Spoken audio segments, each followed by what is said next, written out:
Itu bukan barometer orang surga atau neraka. Ukuran orang masuk surga atau neraka bukan madhab, bukan organisasi, bukan aliran yang dia ikuti. Tapi ukuran orang masuk surga atau masuk neraka, ridho Allah. Itu saja, Pak. Illa birahmatin minallah. Hanya rahmat Allah yang bikin kita tuh masuk surga. Dan rahmat Allah, terserah Allah dong mau dikasih kepada siapa kan. Ada pelacur berzina, Pak. Sepanjang hidupnya dia berzina. Gara-gara ngasih minum anjing menggelepar kehausan, taubatnya diterima, masuk surga pelacur. Tapi kan nggak bisa kita cobain kan. Nggak bisa kita yang nyoba gitu. Itulah ridho Allah, itu rahasia Allah. Kita nggak bisa protes. Payah Tuhan sekilit misalnya. Kok pelacur segitu model mana diterima taubatnya? Ya hak Allah dong. Allah yang maha tahu. Ada orang yang membunuh 99 orang, bahkan digenapi sampai 100 orang. Yang dibunuh ustadz lagi yang ke-100 itu. Tapi Allah terima taubatnya. Padahal dia belum amal, masih dalam perjalanan menuju taubat. Tapi Allah terima taubatnya. Mengapa demikian? Ya hak Allah dong. Tapi ada yang sebaliknya, Pak. Khawarij, hafal Quran 30 juz. Tiap malam tahajud, paling sedikit dalam sholat tahajudnya membaca Quran 5 juz dalam tahajud. Nah, coba jajal. Bapak-bapak pernah nggak ada yang sholat tahajud 5 juz baca Quran? Boro-boro. Kita mah paling alhaqumut takatsur ya, Pak ya. Itu paling pilihannya begitu. 5 juz tahajud. Jadi sepekan khatam Quran. 6 hari khatam Quran 30 juz. Sholat ke masjid nggak pernah telat. Orang Khawarij tersebut. Puasa paling rajin. Jidatnya sampai kapalan, saking rajinnya sujud. Tapi masuk neraka. Kan sering begitu. Mengapa dia masuk neraka? Karena dia kepedean, merasa sudah jadi panitia surga, merasa sudah jadi ahli surga, mengklaim dirinya paling suci, lalu dia mengkafirkan orang lain dan akan menghalalkan darah orang lain yang tidak sepaham sama dia. Inilah yang dimaksudkan dalam firman Allah Ta'ala, fala tuzakku anfusakum, janganlah merasa suci dengan diri kalian sendiri, huwa a'lamu bimanittaqa, karena cuman Allah yang paling tahu siapa orang yang benar-benar bertakwa.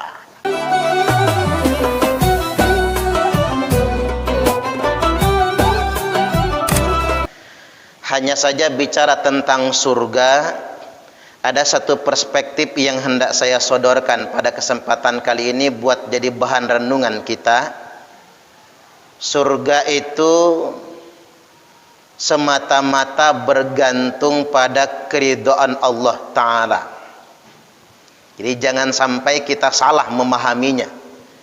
Jangan sampai sementang, kalau kata orang itu sementang, mentang-mentang ibadahnya banyak, dia sudah merasa menjadi bisa mengkapling surga. Mentang-mentang rajin ke masjid sudah merasa jadi panitia surga.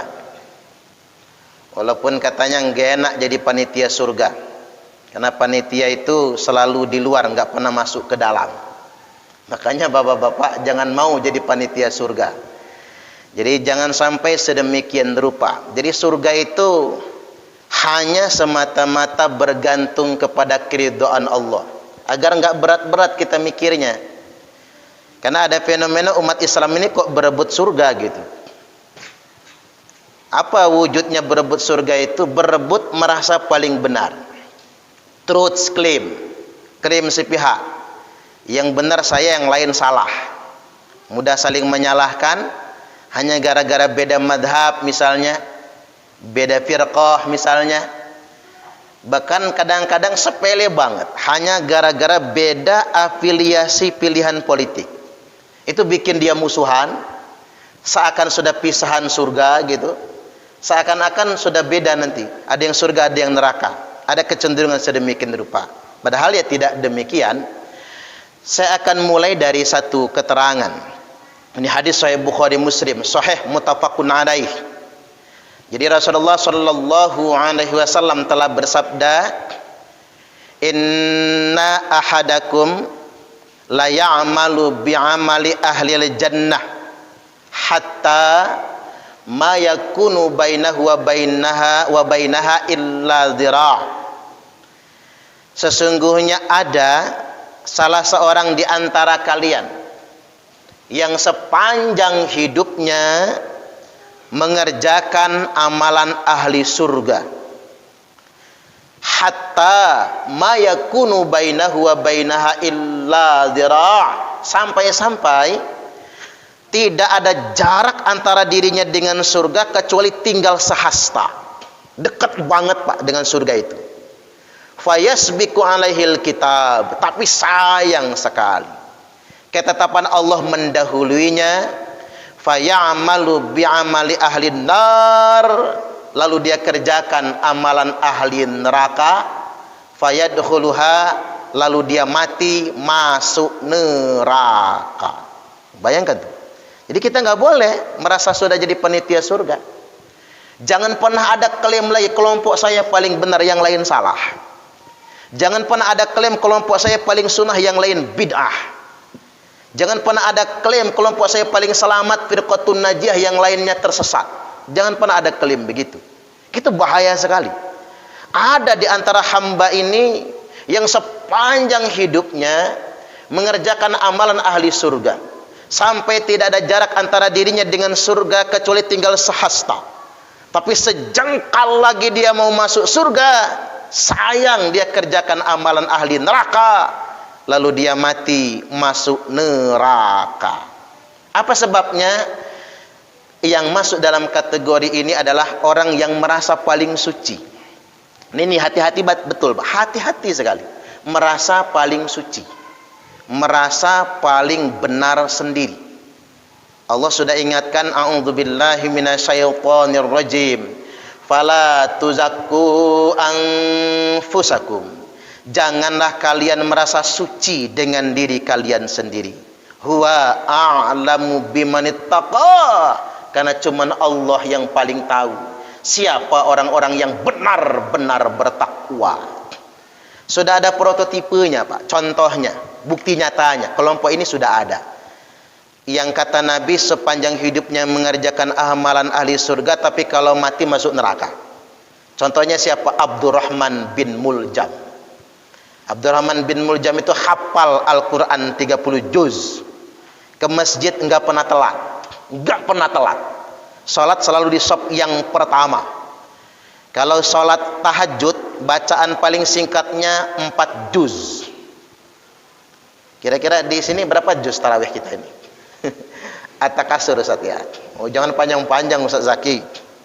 Karena kalau panjang-panjang makmumnya sebel.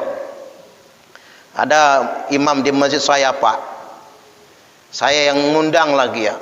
Begitu imamnya sholat, bacaannya surat Yasin. Wah, saya langsung gemeter tuh. Waduh, Yasin yang dia baca.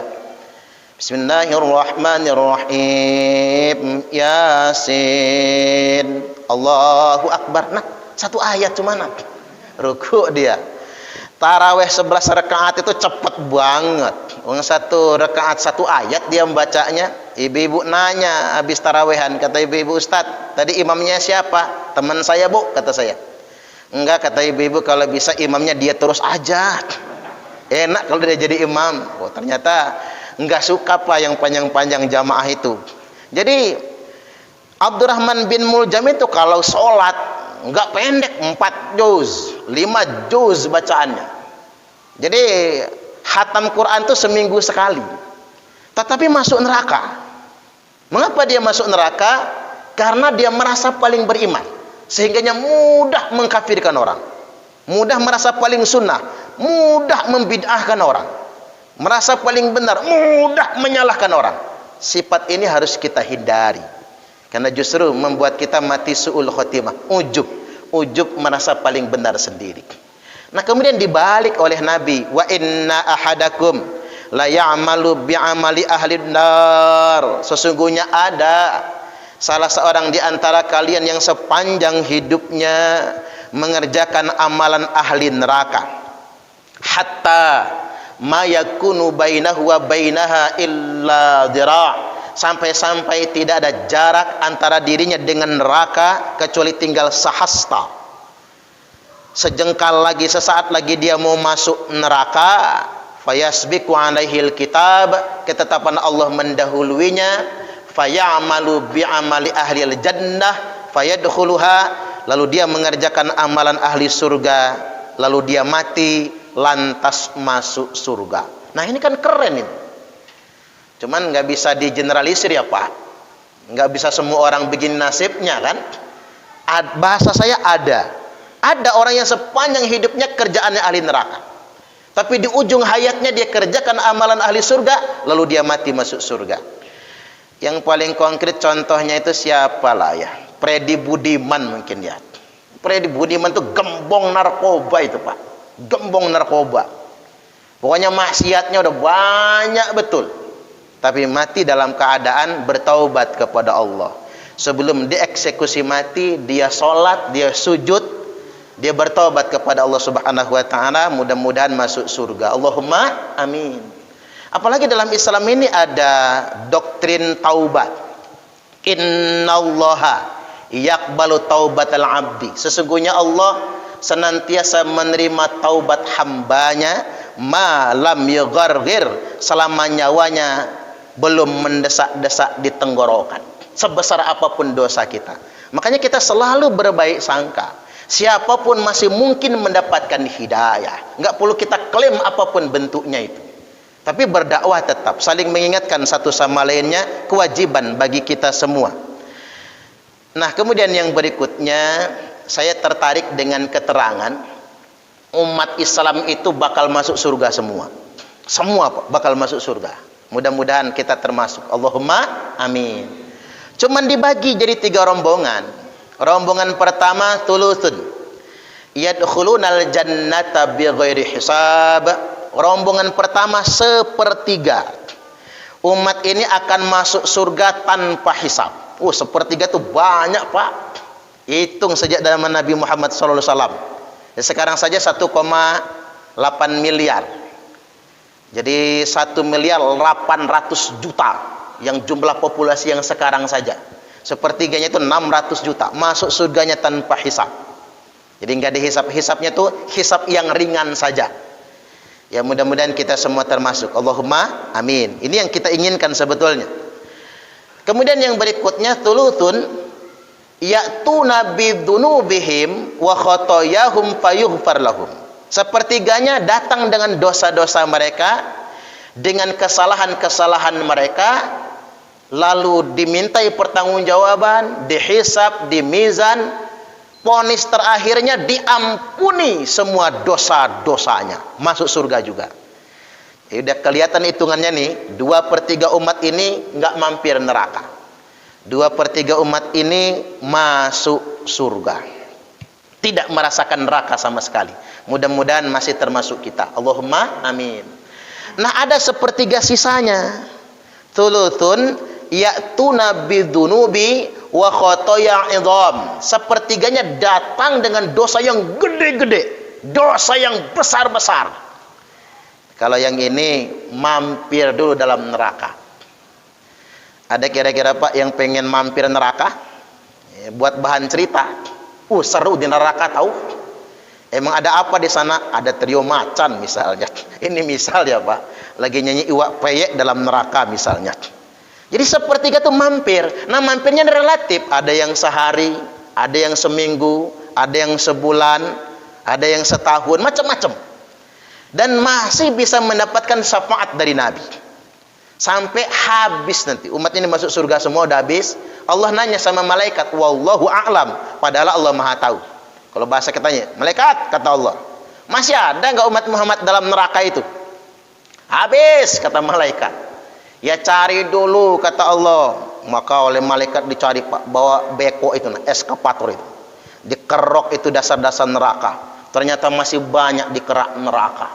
Masih ada ya Allah di kerak neraka. Orang mana itu? Citra Garden misalnya Pak, umpama ya. Oh pantes karena sugih-sugih Pak. Kan orang kaya itu masuk surganya belakangan. Jadi kalau saya sama Bang Aca, karena kayaan Bang Aca ya Bang Aca lah belakangan itu. Makanya bapak-bapak kalau pengen masuk surganya cepetan, jangan kaya-kaya, miskin aja.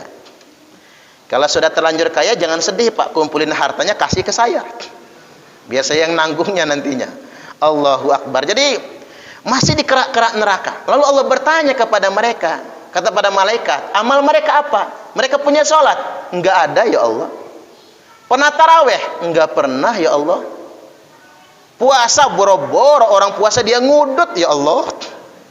Lebaran Idul Fitri ikut sholat enggak? Sholat juga enggak ya Allah. Kalau beli baju baru dianya. Rumah dicat tapi dia tidak pernah sholat. Zakat dia pelit, bakhil.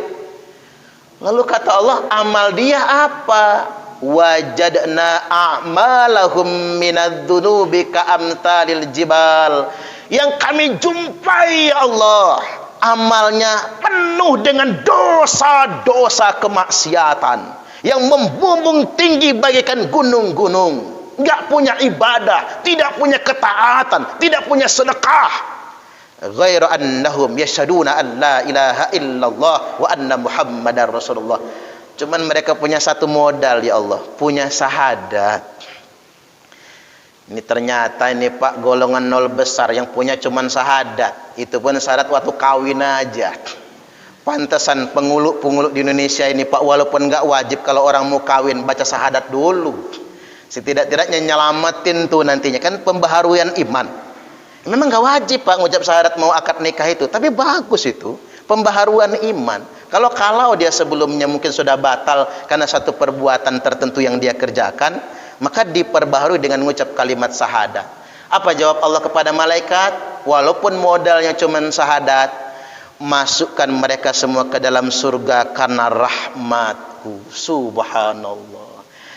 Begini cara kita memahami surga Pak. Jangan lagi berebut surga lah umat Islam itu. Jangan berebut benar. Biarkan. Madhab itu wajar loh Pak. Ada yang sholatnya di dada sedekapnya, ya silahkan. Ada yang sholatnya di bawah dada di atas pusar, silahkan. Ada yang sedekapnya di bawah pusar, silahkan. Jangan merasa paling benar. Apalagi levelnya bukan ulama. Jangan mengingkari orang lain. Sedikit lagi saya tambahkan. Kadang-kadang surga itu sederhana. Kita hanya membuang duri di jalan, bisa masuk surga kalau Allah ridho, karena tergantung ridho Allah. Bahkan Pak, kita nyiram bongkahan emas di toilet, kalau emas beneran ya jangan disiram Pak, ambil bawa pulang aja. Ini ada bongkahan emas, mulai kita nebak-nebak. Kayaknya yang masuk terakhir tadi Gus Zaki nih kayaknya ya.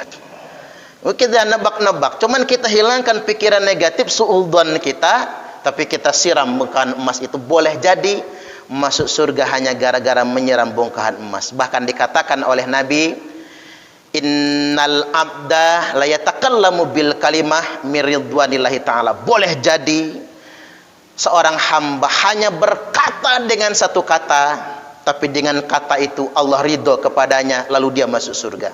Maka hati-hati berkata. Wa innal abda la yatakallamu bil kalimah min sakhatillahi ta'ala. Tapi ada juga seorang hamba yang dia hanya berkata dengan satu kata, tapi gara-gara kata-katanya Allah murka kepadanya. Hati-hati dengan lisan. Kemarin ada orang kaya Crazy Rich diwawancara buat pernyataan begini, Tuhan aja bingung bikin gua miskin, kata dia. Ngelunjak nih orang Pak. Akhirnya sekarang ditangkap polisi, selesai hidup lu karena sombong tadi.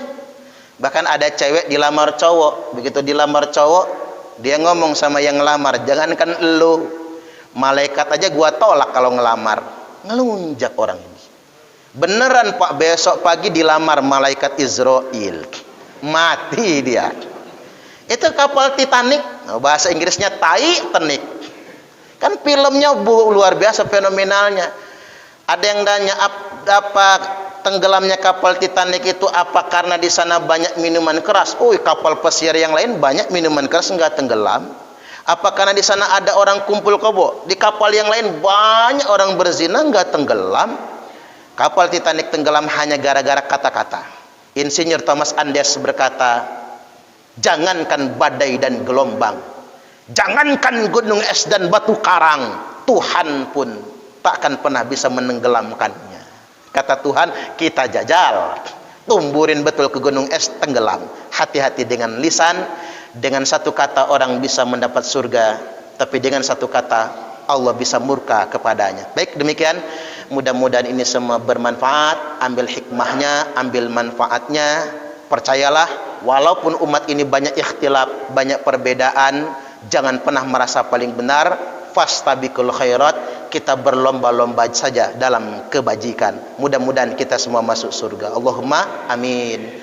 Subhanakallahumma wa bihamdika asyhadu an la ilaha illa anta astaghfiruka wa atubu ilaik. Wallahul muwaffiq ila aqwamit thoriq. Wassalamualaikum warahmatullahi wabarakatuh.